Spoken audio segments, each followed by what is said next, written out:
Welcome to another edition of Real Life Renos, the podcast. My name is Karen Brown. I'm your host as always, and for those who are joining us for the first time, I'm an aging in place and accessibility strategist. Today, we are pleased to welcome back one of our favorite guests, who is an architect specializing in barrier-free design, Mr. Ron Wickman. Welcome, Ron. Thanks. It's great to be here again. Today, we are all about ramps. Getting in and out of Sounds the good. house. Yeah. Yeah. So let's just start with basically, what is a ramp and why would somebody want it? Yeah, a ramp, I think most people would understand a ramp as being this wooden pathway on an incline, and it would lead up to and over the front steps of a door. So if you're a layperson and somebody out there in the public that doesn't have a lot of experience with ramps, this is what you might commonly see. You might have been involved in helping provide a ramp for neighbors or family or friends. And so a ramp is this inclined pathway. By definition, though, in terms of a building code, a ramp is considered something that is more than or steeper than a 1 in 20 incline. And that incline can, by building code, can never get steeper than 1 in 12. So let's explain what that means. Let's just take 1 in Right, 12, right. break that down for So, us. so 1 in 12 essentially means that for every, I'm going to use feet and inches. Sorry for people that are, well, I guess it doesn't really matter. You can use metric too, but I'm just used to using feet and inches. So for every foot you go up vertically, you go 12 feet out. So it's a 1 to 12 ratio. So for, let's say, every meter you go up, you would go 12 meters out. I So I think the building um, trade uses feet and inches they, the pretty residential much. building trades usually use feet and inches, and then Yeah. government buildings are typically metric. So Okay. I'm just used to speaking in an imperial and understanding it better in imperial. But yeah, that's essentially it. A 1 in 12 ratio. So 1 part up, 12 parts across. So if a person So has a porch that is 3 steps from the ground level to the porch, how would they go about this? They'd measure that, and that would be roughly what, 22 yeah, inches? so about 24 inches 24? Okay. or 2 feet. Um, so 2 feet is 600 millimeters. You would go out 24 feet. So, so imagine, if you will, your house is 4 feet above the ground, your main floor. That means you would need at least 48 feet of ramp. And not very many people have front yards that can accommodate such a ramp. Uh, and especially just like one straight long run. There's some other subtle issues around ramps. You can't go more than 30 feet without having to have some sort of landing as well. So often you do like maybe a switchback ramp where you do a 90-degree turn or a 180-degree turn. So all of this just tends to fill up your yard. So one thing I was going to say about that is in my time, and I've been at this in practice for almost 30 years now, and having grown up with a father in a wheelchair, at 59, I have 59 years old. I have 59 years of experience. And I can tell you in those years, when you drive through neighborhoods, certainly here in Edmonton and other parts of Alberta that I frequent, Calgary, Red Deer, you drive through neighborhoods, you're starting and you just see more and more of these wooden ramps going up.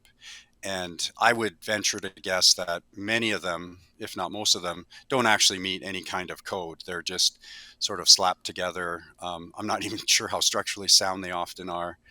But desperation requires desperate acts, and you rely on friends to to get these things done, handymen to get these things done. Often you don't go to a certified contractor or structural engineer or anything like that. You just kind of get these things up, and they're primarily, they look like they're temporary, and they are often very temporary. A little And sketchy. you just start, yeah, and you just start seeing more and more of them, which tells you that this is a serious issue, right? And again, for at least 30 years, I've been talking about our aging population, and how that's going to influence the way we build. And it hasn't really caught on in terms of making houses so that they're lower to the ground or don't even have steps at the front door. That's still not translating. So we're still in kind of renovation mode. And it's just really hard, especially nowadays when newer neighborhoods have small lots, smaller front yards. We're just not set up to allow for this adaptability. I can tell you that one of the most frequent calls that I get and that I know my colleagues get is from people whose loved one is in rehab. They've had a car accident, they've had a workplace accident, whatever the case is. They can't come home from rehab until they can get in and out of the house and have a washroom that they can access and use independently. So I think that probably gives birth to a lot of these sketchy ramp structures that all of us see from time to time. It's not necessarily the best case scenario because it's part of what you and I have talked about all along is planning ahead. Hmm. Plan for your old age. I know you can't plan for a workplace accident and you can't plan for a car crash, but if we plan to build houses that were more accessible for all people, this would have solved some of these problems. Oh, absolutely, yeah. And it is twofold. A very common issue for me that I get involved with is exactly what you're talking about. Somebody's been injured, maybe through a work injury or a car accident or a fall, and a ramp is just necessary. And again, more often than not, people will just build something in wood. Uh, there are companies out there that provide temporary metal ramps. They can be used in a residential context, like a single family house, or they're often used in temporary situations where you might have like a big auditorium with a stage, and you have people with disabilities that need to get up on that stage. So they'll build this temporary ramp to get up there, and then they're demountable and can be put away and used at another time. So you see those as well, those metal ramps. So, what is the typical material? If you were contracted to design a ramp, what materials would you specify typically? I I have my own kind of theory, I guess, or concept of building ramps and relating to the costs of ramps. Um, I think I would typically go and try to build with concrete, like a concrete sidewalk or a concrete ramp, if we're talking about an elevation change of less 2 feet or less. So concrete is by far the most durable material to build your ramps with. You can do a kind of a rough textured surface, or we call it a broom finish, which is your most common finish. It's got some grip to it. You add the handrails, and it's easy to maintain. In the wintertime, when you get snow and ice, it's easy to chip away the ice or put salt down, sand down on the concrete. Uh, the concrete starts to get a bit more expensive if you get into distances that are more than the 2 foot vertical rise. So a ramp that's more than 24 feet, for example, uh, then a wood ramp or a metal ramp start to become less expensive or more economical to build. And can we And just touch on yeah, what those costs would be? So, a 2 foot concrete ramp. Yeah, concrete ramp, you have to, with a concrete ramp, typically you'd have to build up the earth. So there's some work there. You build up a bit of a hill, and then you pour a concrete. Basically, you pour a concrete sidewalk on the hill, right? So Right. there's work to be done with with all of that. Uh, I often use about $150 a running foot for that. So that would include your metal handrails or your wooden handrails as well. Um, that it varies very much, probably with regions and contractors and so on. But often I use that to kind of help my clients understand that that's what we're talking about. So for our And then of listeners, course, let's understand that we're recording this in February of 2024. So right, the yeah, costs that we're talking about here are what we know to be true now in the more or less newest now. version. That's yeah, Yes. yeah. That's a good way to put it. Yeah, for sure. Because it was a lot cheaper 20 years ago, and it's probably going to be more expensive 10 years from now. Right, right, So yeah, the concrete is also, pretty durable. You can, some people try to do the pavers, but again, in this part of the world where we get a lot of movement in our earth, the pavers can start to buckle a bit, and then that just becomes a horrendous surface to try to wheel on. Even worse if you're using a cane or a walker. Um, so yeah, that's not generally a good idea. yeah. Can we say? And Can we go so far as to say we don't recommend that? yeah, highly don't Highly. recommend it. Right.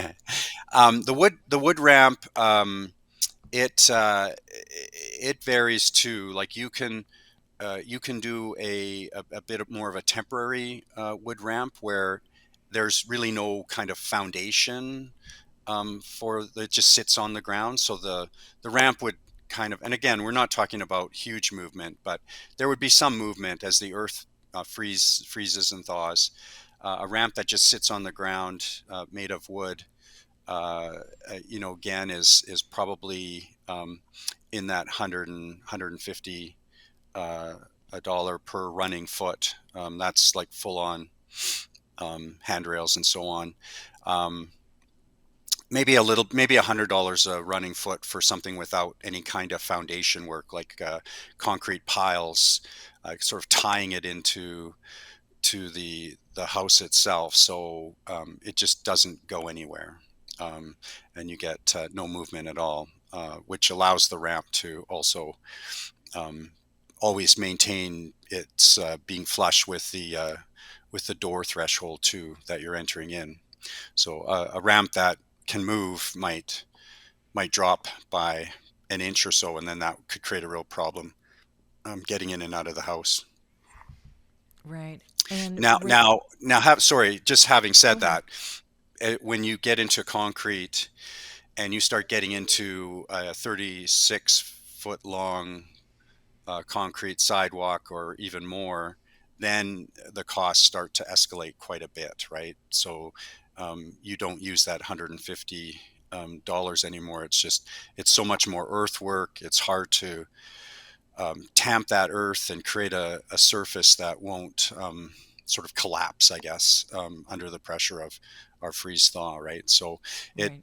I would never recommend somebody doing a 36-foot or 48-foot long ramp in concrete, unless the landscape itself allowed for that. So a Right. hill or something like that. But generally, you don't want to build these gigantic hills and then pour concrete on them. Right. Now, So yeah, the wood is better for longer distances. and you've touched on railings. Railings are a necessity. Hmm. Yeah. Yes. So a ramp is defined again by something that is steeper than 1 in 20. That's by the building code. So 1 in 18, 1 in 15, 1 in 12, and then you can't get steeper than 1 in 12. So you have to have handrails on both sides of the ramp, Right. and the width of the ramp has to be at least 800 and now I'm talking in metric because the code is in metric all the time. 810 850 or 860 is the least you can have the ramp in terms of width. But most ramps are quite a bit wider. At least 3 feet. Or 900 millimeters or more. Like I usually make them at least 4 feet wide. Right. Right. Well, Yeah, that's helpful if you've got a person accompanying you or perhaps a service dog that may need to be correct. Yeah, beside you for some yeah, reason. yeah. Um, And let me just back up a little bit and share something with you that I think will help listeners as well with my own sure. experience. So my father built a wheelchair accessible house in 1967, and there was no code at all for accessibility. And this new house and the understanding of accessible architecture and all that was just really not well known. So the house was built. It was built 2 feet above the ground. Um, I think we've talked about this in previous podcasts when we talked about visitability, but essentially 2 feet. Again, just to quickly tell you again why most houses are at least 2 feet above the ground in Canada is because we build in wood and we want to keep the wood away from water. So usually our joists are at least 10, 12 inches, and then we need to be another 8 inches above the ground from there. So we're talking at least 20, 24 inches before we would actually get to the main floor. So that's kind of where the 2 feet comes from. I hope that makes sense. It makes a lot of sense. And thank you for Yeah, clarifying that. yeah. So this house was just built in that traditional way. It was a little 1,100 square foot bungalow, and my dad detached garage. My dad noticed that um, it was this 2 foot distance above the ground, and he was like, "Well, what are we going to do about that?" And the builder said, "Oh, yeah, I guess that's a problem, isn't it?" And so they just poured a ramp in 1967 that was essentially 1 in 6 steepness. So that's very, very steep. But I think that when the code first was proposed, 1 in 6 was kind of like the first dimension or first thought that people had. So my dad and this ramp led from the ground to the door threshold.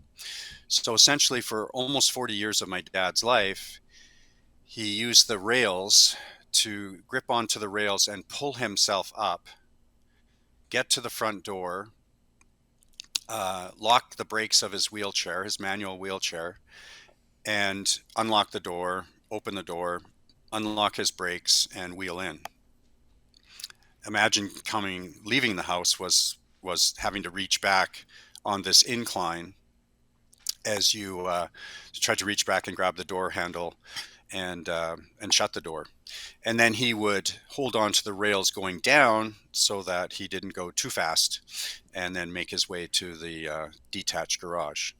So he had that for, again, almost 40 years of his life in a wheelchair, and about 3 or 4 years before he passed away, we redid that ramping situation, which was a little bit tricky. We had to do a 90-degree turn, but we were able to build the new ramp so that it was a 1 in 12 slope, and we also had a 5 foot by 5 foot, 1,500 millimeter by 1,500 millimeter level landing at the door itself. So once you're at the door, then you have a level area that you can kind of get yourself positioned, gain access to the door handle, and get in or get out, right? So when we do talk about ramps, we have to remember that there are these requirements for level areas at the top and bottom of the ramps as well, Two which things come just to again adds to space and cost. two things come to mind. Number one, how relieved your father must have been with the new ramp when it was in place. Hmm. And secondly, Yep. his upper body strength must have been out of this world for all those It years.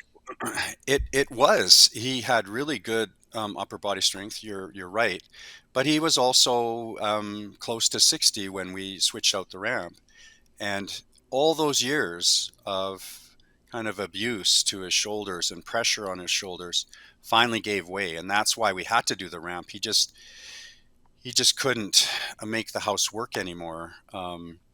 And so, he was driving a car. He went from that to driving a van because he just couldn't transfer anymore, getting in and out of his vehicle. He was actually using a bathtub. And imagine trying to transfer in and out of a bathtub if you're paralyzed from the waist down. And he just couldn't do it anymore. So all of this came because he was somebody with a disability who was also aging. So it's not just hard on those of us who are able-bodied as we age, but it's also becomes a big factor for uh, people who are disabled as well. Right. So it just kind of tells you that I've been around this a long time, and I'm not going to lie, it's a bit discouraging and disappointing that I still continue to drive through neighborhoods and see brand new houses being built, infill housing that is, highly promoted in this part of the world now, in all of Canada, this infill housing, and there are 4 or 5 more steps to the door.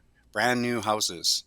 We have an opportunity to do this right, and we just don't, and it's really sad to see. So then you just see these narrow lots now, taking a bigger lot and dividing it into two. You just can't get the ramps there anymore, right? They're just not going to No. work at all. So No. Well, it's fortunately, becoming there. sorry, go ahead. It's just such a problem that we have talked about time and time and time again, that builders and developers continually say, we will build what the people want, but the Yeah, people don't know what to ask for. Can we just go back to code for a second? Because you've touched on that a sure. lot, and how code applies to residential versus commercial or public spaces? Yeah, so there's sometimes a bit of a misconception about this, but the building code is primarily for all buildings, but primarily for buildings used by the public, right? It's to ensure the health, safety, and welfare of people who use the buildings, whether that be staff or visitors. The barrier-free design requirements within the building code are part three of the building code. So part three is for public buildings. So when we talk about accessible washrooms, ramps, the need for ramps, these all relate to spaces primarily used by the general public. Uh, a single family house or anything up to a fourplex or smaller is considered residential in scope. And residential construction falls in Part 9 of the building code. And Part 9 has no barrier-free design requirements. So I do often get into the situation where we do build a ramp, and the inspectors want that ramp to meet Part 3 of the building code. And we do make that meet Part 3 or better. Um, I have, though, found myself in situations where we've done a small deck and ramp off of a master bedroom, let's say, the bedroom used by the individual who uses a wheelchair has a disability, and that is primarily just used for emergency egress. So it's not a big deck that people enjoy themselves on. It's enough of a landing to get out of the house onto the deck, and then a ramp would get you out of the house. And I've tried to make that ramp steeper, maybe even 1 in 6 in terms of slope, thinking that it's only used for emergency egress. And I just don't want to take up a lot of space in somebody's yard unnecessarily. And that's where it's a bit of a hit and miss for me, frankly. So depending on the inspector, it's not clear, but the inspector has the ability to use their own discretion. So more often than not, they do ask that the ramp be made according to code. Even though I would argue it doesn't need to be. It's not something that's being used in that context.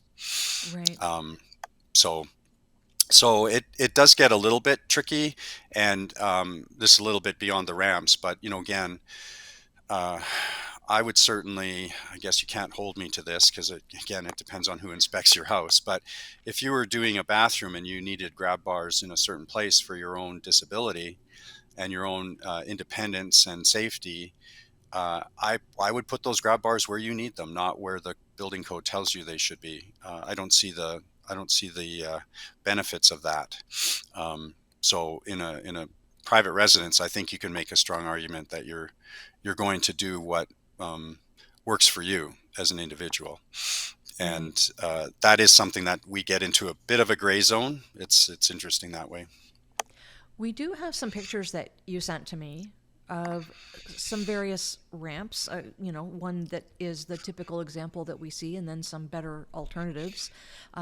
So, for our listeners who are listening to the audio version of the podcast, we will do our best to describe these images really, really well, but we will put them in the podcast notes.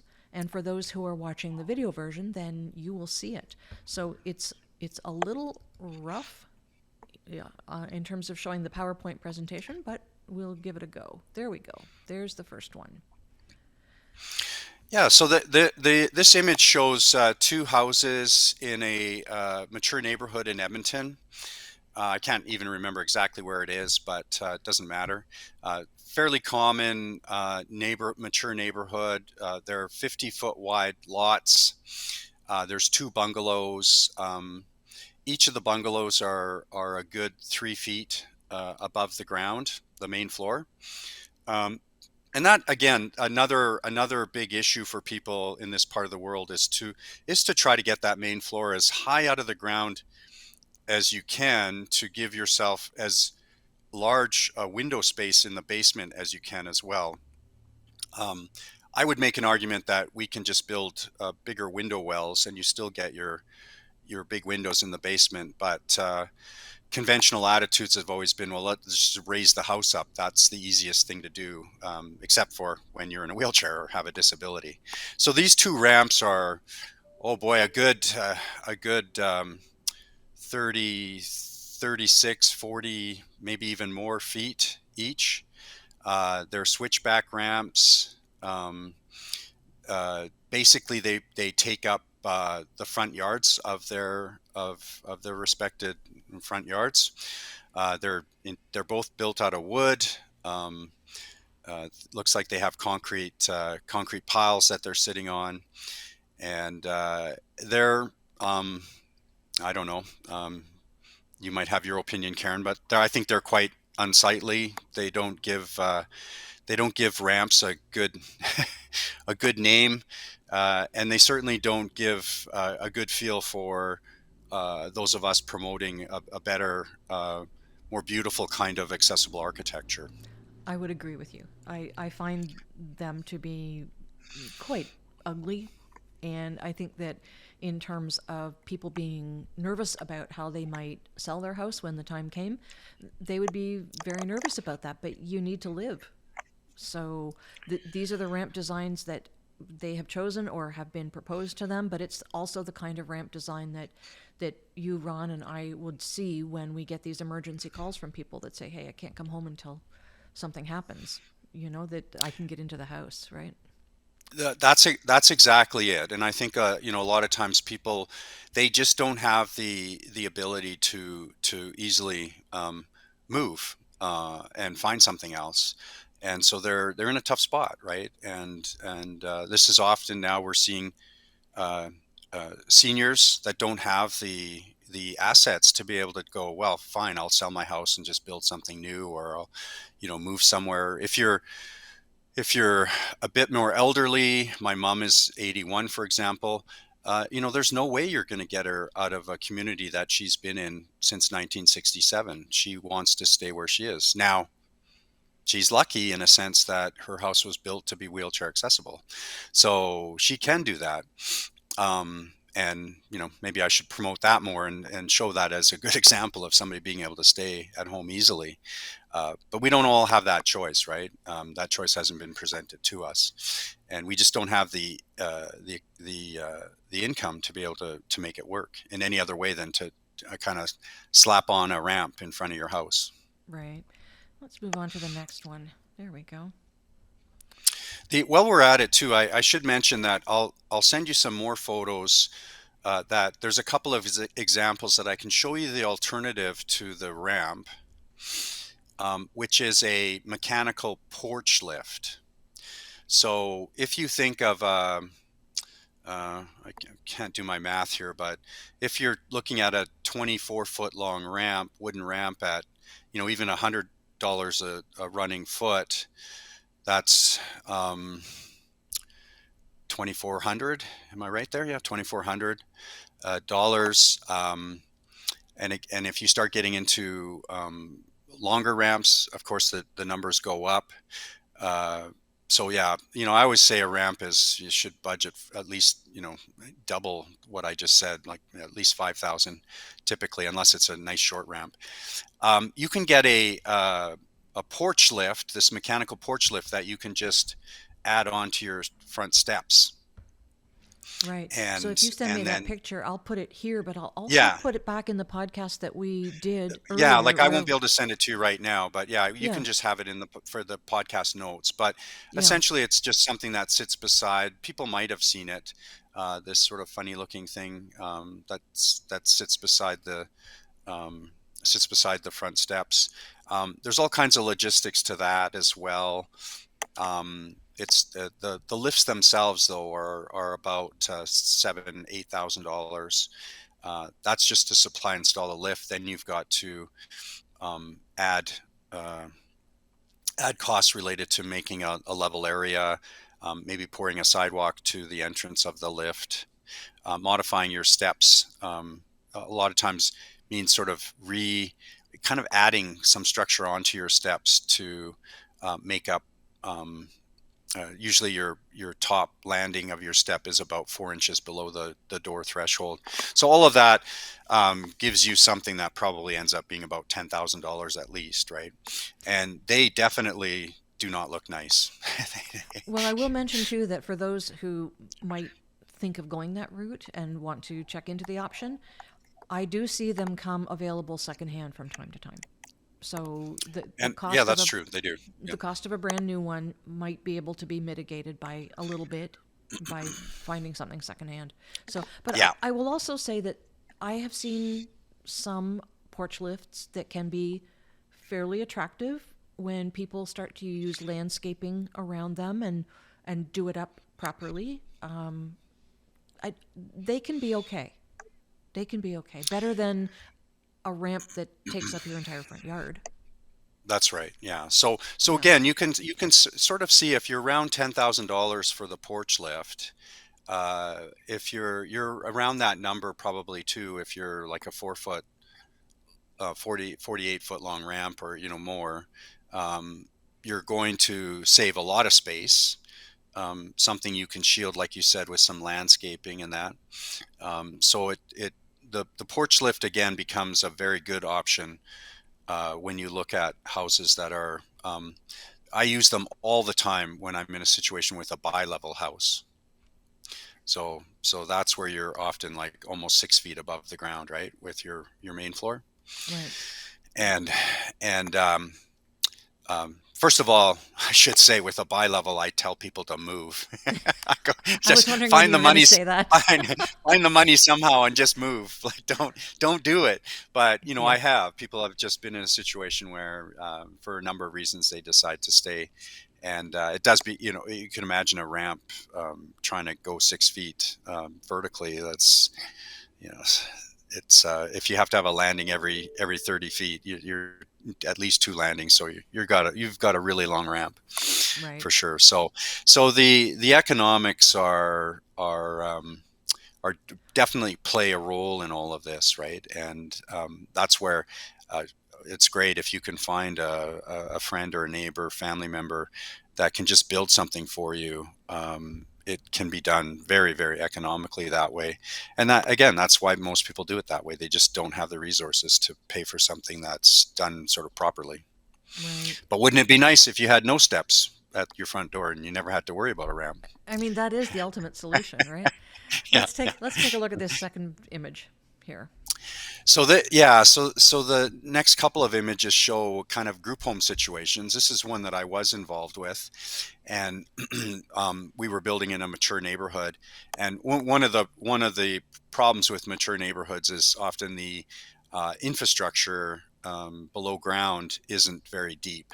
So you don't always have the option to be able to um, sink the house into the ground. So that's why, when I said, it's too bad we don't build with more no step entrances and infill. A lot of times it just becomes a little bit tricky. You have to lower the existing infrastructure, which can cost a lot of money, and our governments aren't interested in helping us out in any way to make that happen. So here's a situation. This is a 10-bedroom group home for people, adults with disabilities, and we had to add the ramp here. And interestingly enough, what I try to do when this ramp is what we call a switchback ramp. So you you get to a point where you can either go straight up the stairs, uh, five steps up to the front door, or you can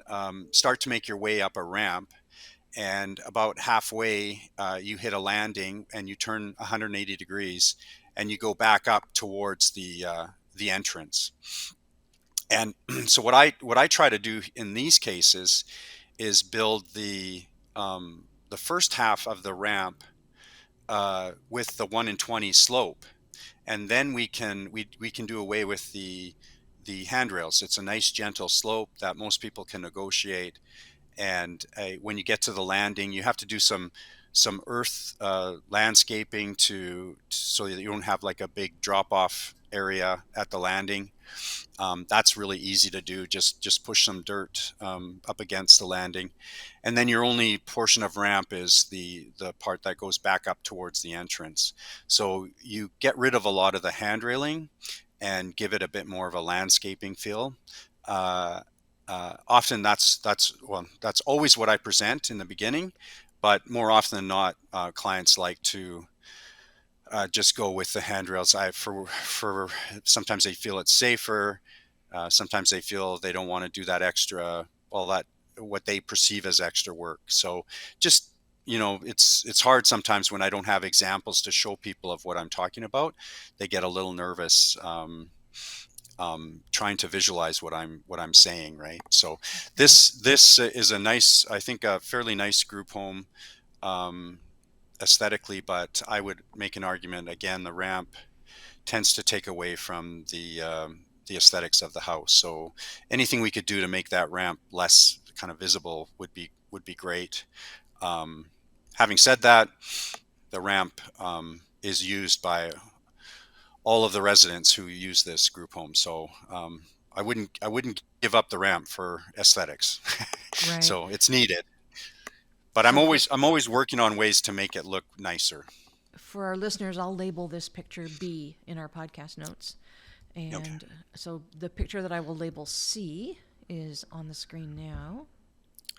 And so this is another group home. I wasn't involved in this project, but I was able to visit it, and it's a small group of homes in a neighborhood in Edmonton that were built for veterans who are maybe going through some tough times and need some affordable housing. So, uh, in a really great way, they made sure that a couple of their units, dwellings, were made to be accessible as well.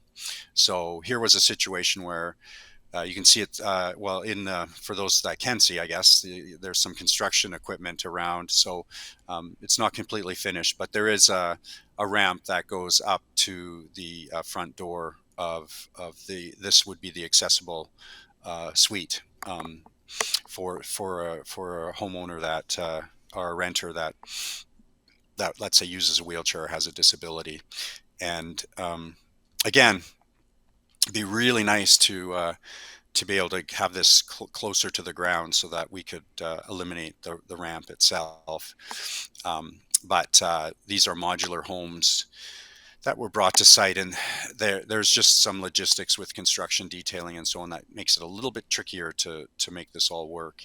And yeah, it's always a bit of a tricky thing when we're trying to create something that is affordable, can be built quickly, and still meet our accessibility goals. Right.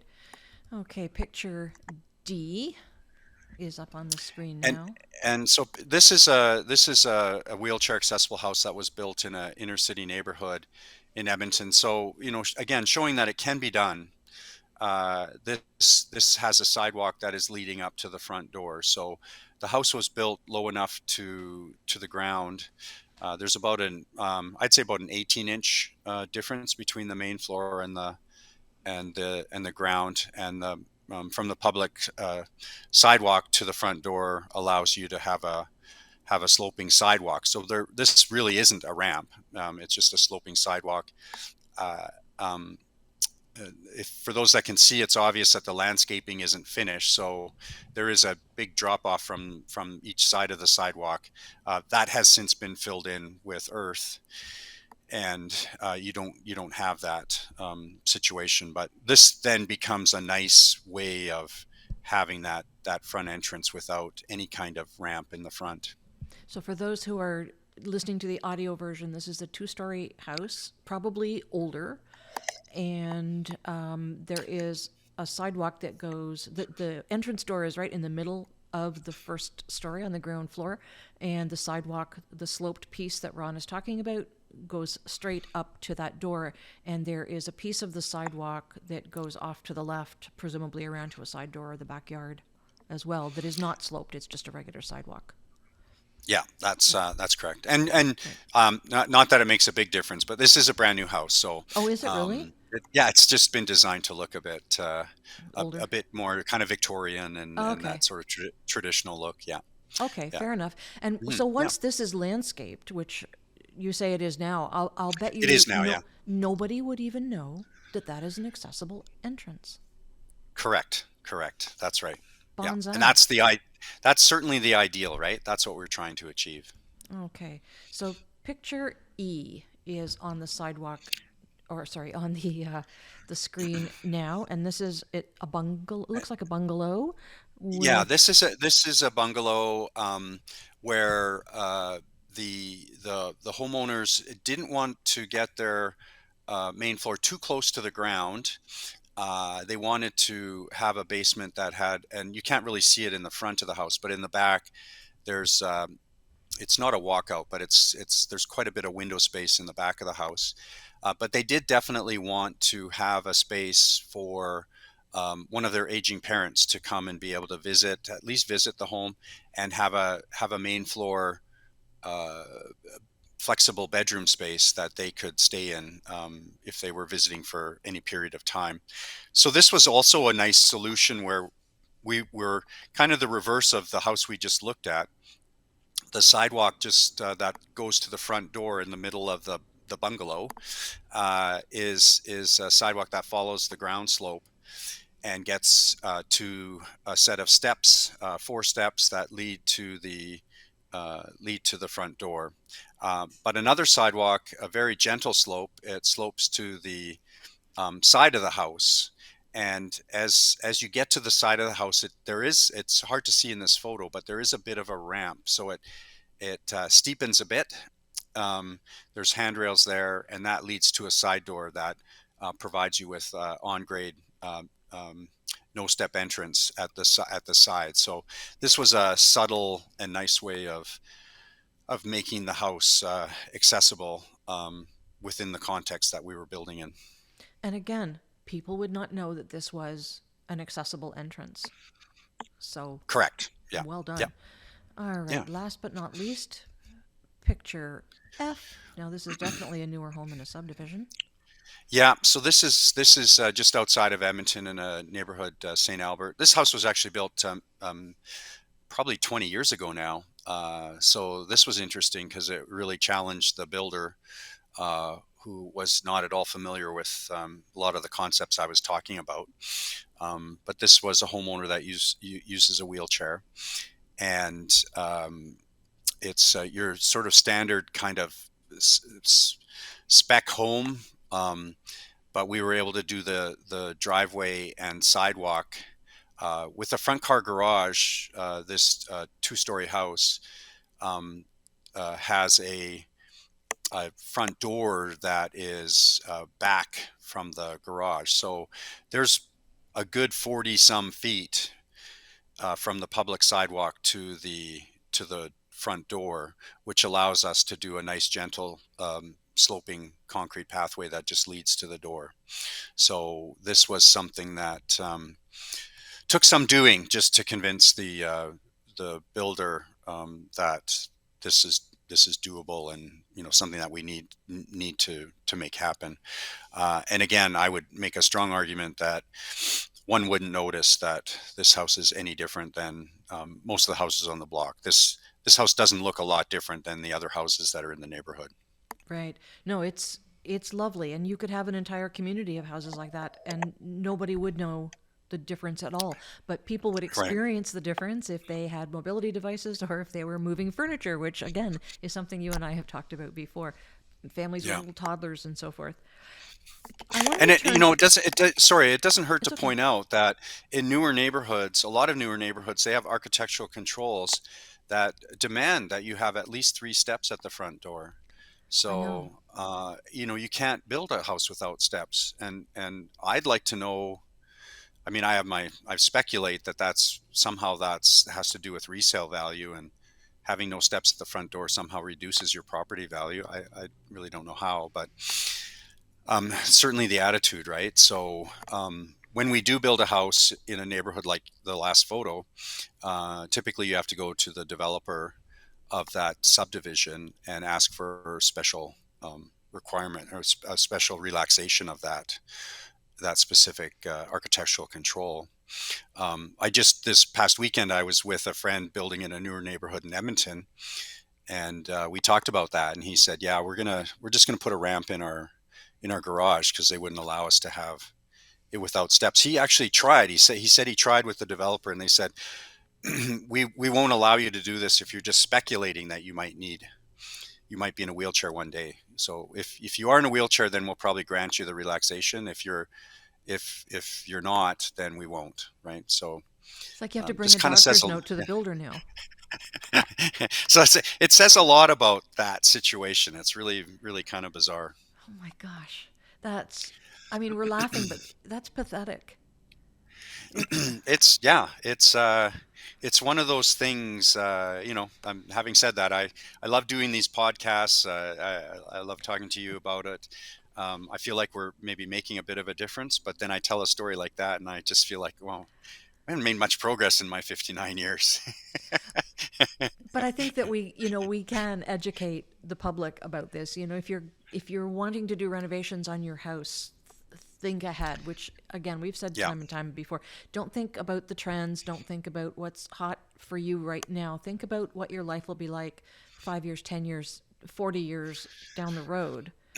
And if you need a doctor's note to give to the builder, yeah, then maybe yeah. that's what you should do. Can we return just a brief discussion about the house that had the ramp to the side entrance? Because I know that people who consider ramps in the front of their house, particularly the gaudy looking ones that we saw in the picture A, do have security concerns, and that's a legitimate concern for people. I mean, I sort of hold the belief that everybody is entitled to walk through the front door. But if you're going to have a ramp that looks like the ones in picture A did, then maybe security is something that you should put at the top priority instead of further down. What do you think about that? Uh, yeah, you know what? In my own experience, I have to agree with you. I've had a number of clients who actually aren't totally influenced by the thought that the ramp would look ugly in the front of their house. They're more concerned that the ramp would indicate that there's somebody inside who's vulnerable and kind of easy bait to, like, rob and get in, and so security does become a big issue, for people.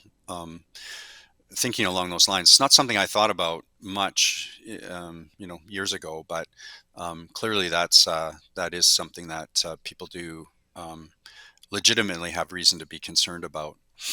Um, so, so yeah, there are many instances where I have done we could have done a ramp in the front, but we didn't, and we had to go wrap even all the way to the back of the house, so that right to the back door, if there was no side door there, um, or the side door didn't offer a good way to enter the house.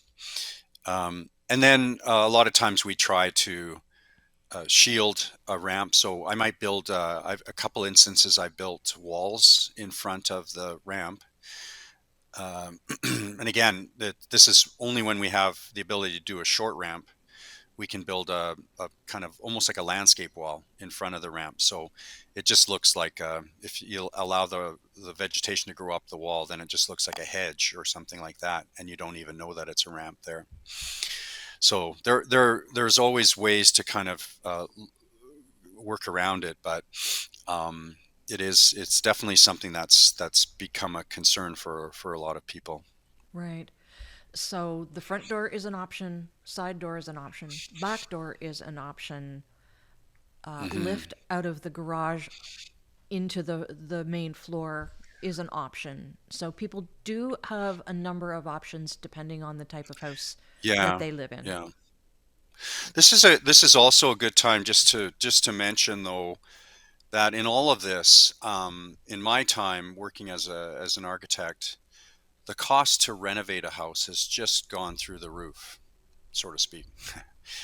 Um, and there was a time when I do a lot of cost analysis of, is it more cost effective to renovate your house or to build a new one?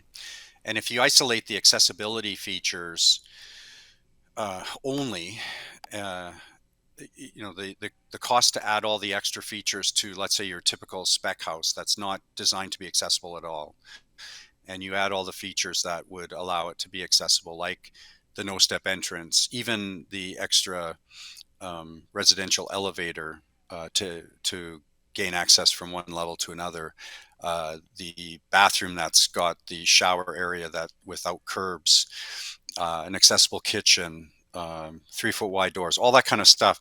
If you add all that extra cost to your typical builder's home, that the total cost is still far less than if you bought a house, an existing home, and tried to renovate it. So um, that wasn't always the case.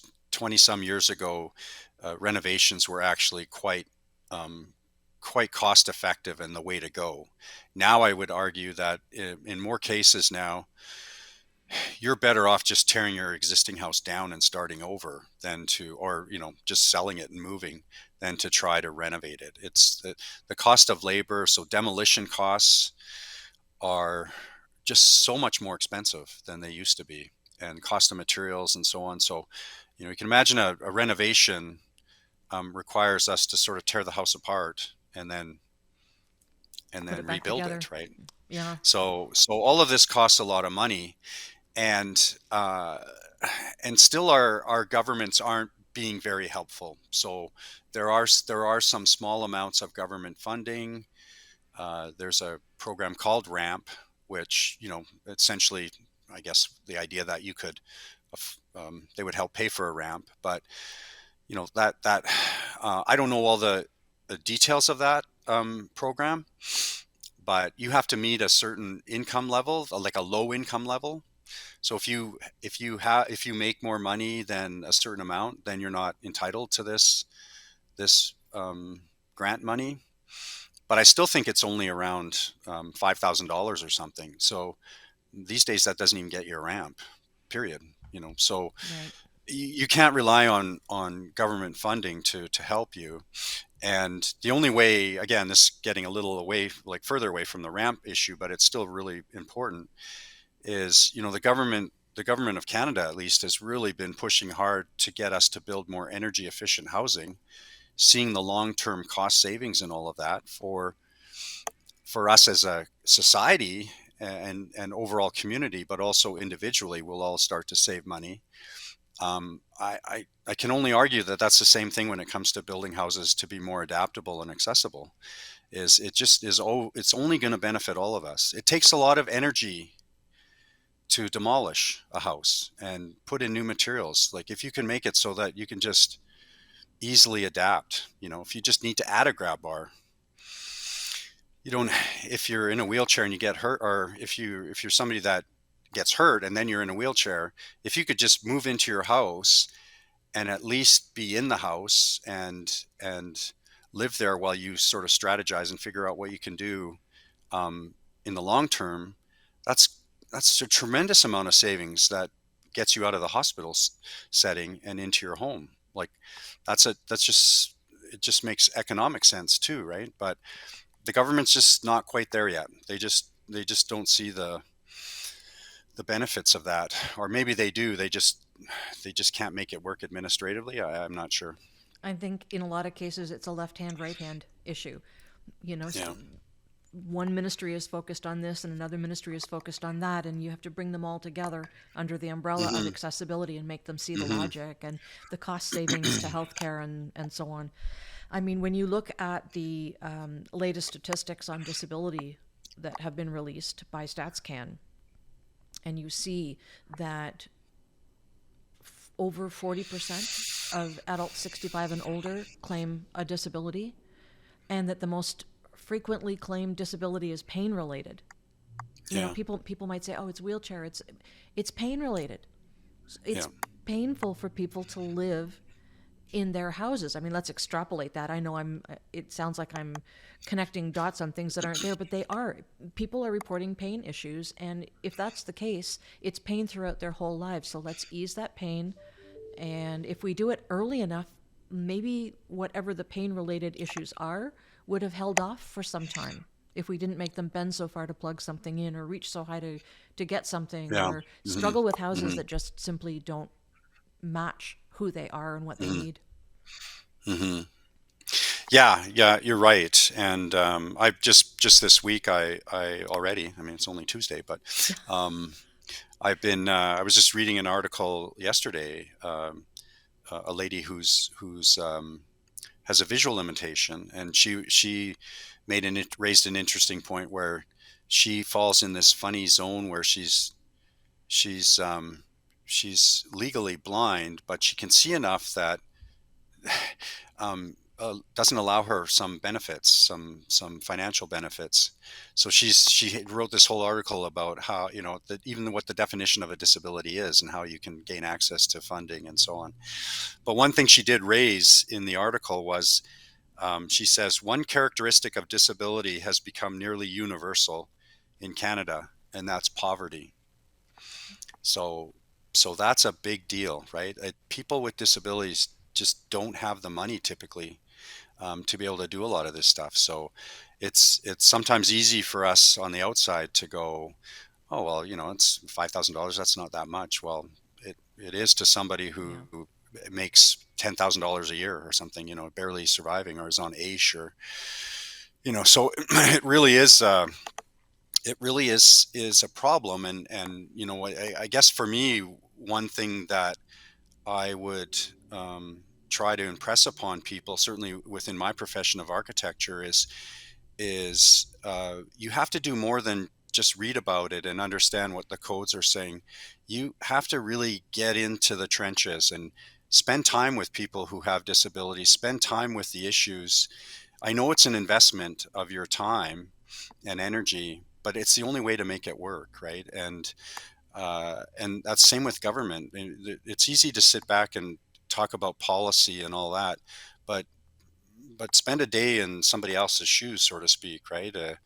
In their situation, and well, actually, do more than that. Spend more than a day. I would argue, like, a day just Yeah. gives you an inkling of what it's like, but just spend the time. Really, really, really try to appreciate the situation that people are in, and I think that's what makes this whole issue so hard. builders, architects, decision makers, they just don't spend the time doing it. And I don't think it's because they're cold-hearted at all. I think it's because they've got other priorities that are higher on their list of priorities that they need to deal with, right? I don't think it even And enters their yeah, thinking. and maybe it doesn't even enter their thinking, which is kind of sad in a way too. But yeah, I mean, you're probably right. There are some people there that I think once it's raised, I think then people go, "Wow, that does sound like a problem," but it's somebody else's problem, I guess. So Right. it's a tough thing. But I think for myself, like so many others in this world, we just got to keep trying, right? So you just got to keep at it and do what we can to get the word out there. Right. And the last word on ramps will go to you. Oh, last word on ramps. The last word on ramps. do, do, do everything in your power not to have one or not need Yeah. one. Yeah, for sure. For sure. But when Yeah, you do need one, when you when you do need one, consult an expert. Go to somebody that knows what they're doing. Do some research before you jump into it. And I know that's hard too, because sometimes you don't have that luxury of time to be able to do that. So um, no reason, even if you don't need it right now, not to spend a little bit of time learning more about the issues. Because if it's not you directly affected, I can almost guarantee there's somebody in your life that um, would benefit from your knowledge, whatever knowledge you've gained, right, right. on the issue of ramps. Any questions can certainly be directed here to us, hello@renostudios.com. And if I don't have the resources to answer your question, I will call Ron and see what he has to offer to the situation. But is that fair, Ron? Sure, yeah, We I'm can always do that. happy to try to field questions for sure. Okay, perfect. Well, we will wrap up this edition of Real Life Renos, the podcast, and I will thank Ron for joining us and invite all of you to join us again for the next episode of Real Life Renos, the podcast.